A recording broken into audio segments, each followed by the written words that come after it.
Welcome to Gaeta, also known as the city of 100 churches for the many places of worship that spread throughout its charming streets. While exploring these historic churches can certainly enrich your experience, I primarily added this coastal town to this itinerary for its breathtaking coastline, sandy beaches, and fascinating legendary sites.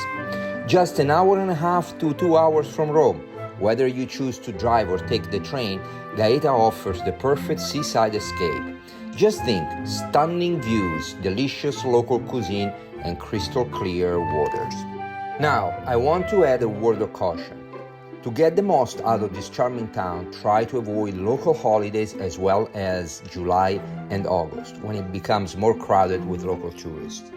But what to do once in Gaeta? Start your journey at one of its most memorable and legendary landmarks, La Monte Spaccata, the Split Mountain. Perched high above the town, these dramatic sites offer panoramic views of the ocean and the rugged shorelines. Walk down the narrow path that winds its way through a massive crack in the mountain. That's where the name Split Mountain comes from. But it is the legend connected to this place that truly sets it apart.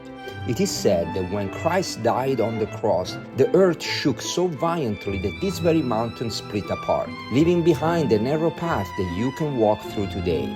But this is not all. Along the path, you'll also find the so-called Turk's handprint on one side of the mountain wall.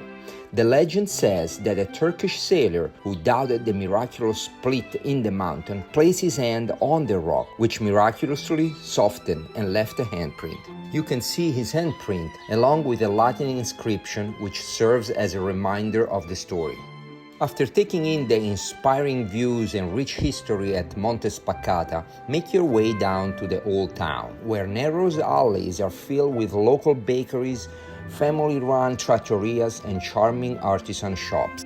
Now, in the evening, you can enjoy a stroll along the wide coastal promenade. It is a beautiful and relaxing way to wind down your day. Oh, and I almost forgot. For the full experience, don't miss a gelato from the historic gelateria Il Molo, just steps from the sea.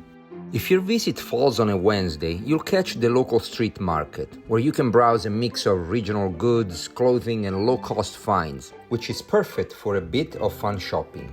I also recommend hiring a boat tour that takes you along the coast to some truly stunning spots, including the Grotta del Turco, Turkish cave, and the Pozzo del Diavolo, Devil's Well, where you can even swim in the crystal clear turquoise waters. If you prefer a beach day, then Spiaggia di Serapo, which is Gaeta's main beach, offers a long stretch of soft sand, beach clubs where you can rent chairs and umbrella, and warm, clear water perfect for a refreshing dip. Also, many of the beach clubs have restaurants, which are perfect if you're planning to turn into a full day of relaxation by the sea.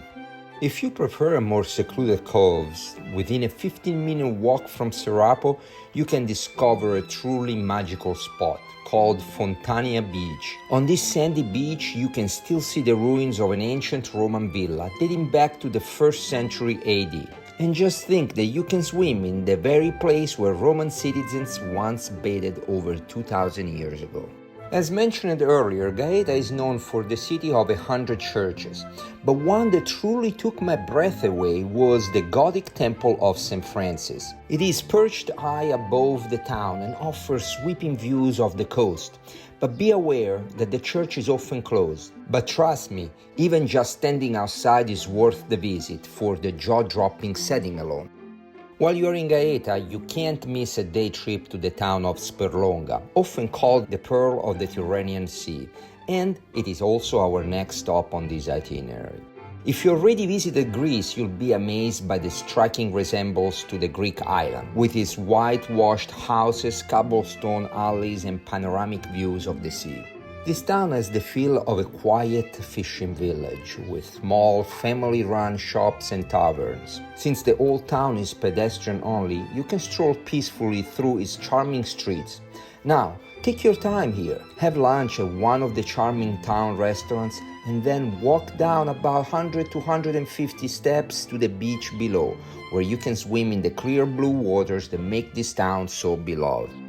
On your way back to Gaeta, history lovers should stop at the Villa of Emperor Tiberius and its ancient museum. You can view the villa ruins, including the grotto that made up the villa, from the shore. Also, if you want to visit the adjacent museum, you'll find impressive ruins and sculptures from the villa, including the dramatic statue of Odysseus blinding the Cyclops Polyphemus, which is a memorable scene from Homer's Odyssey. This and other work reveal Tiberius' deep admiration for Greek mythology and art. Another great day trip, especially if you are a sea lover, is a visit to Ponza, a beautiful island known for its turquoise waters and rocky coves. Ferries leave from nearby Formia, which is just 20 minutes from Gaeta, and once there, you can swim, explore by boat, or just relax by the coast.